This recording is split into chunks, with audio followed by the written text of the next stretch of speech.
Indigenous tribes across Wisconsin are finding ways to adapt to climate change while also preserving the traditions they hold closest to their hearts. New at 10, Grace Hodak is digging deeper into the discussions being had and why tribes say everyone needs a seat at the table. The land we live on is the land Ryan Greendeer wants to protect, Ho-Chunk territory.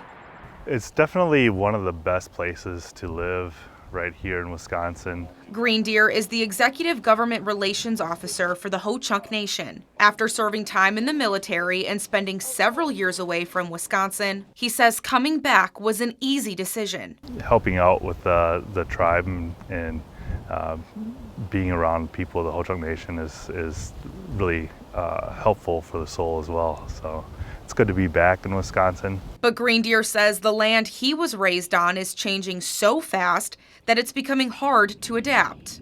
The amount of weather change that we have had, we've seen 70-degree days, and we've seen 20 or 30-degree days after that.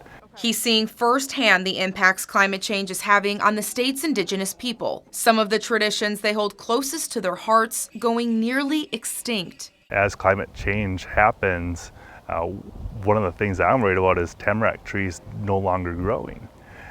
If that happens, we're no longer going to be able to build our Chipotake where we hold our traditions. He also says their entire history of black ash baskets is about to come to an end. Because there are no more black ashes that really can grow without being affected by the emerald ash borer.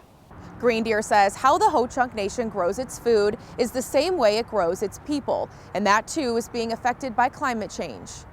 We're worried about drought, and we know how that can affect the food scarcity issues that the entire world faces. At the same time, more frequent floodwaters are making agricultural land less usable. The amount of land base just that is available for things like food, things like housing, the real needs of life is being diminished. I'm told discussions to find a solution have been happening. And Christopher Pagero with the Menominee Tribe of Wisconsin says the indigenous perspective is imperative. We are so closely tied to our environment and to our natural world.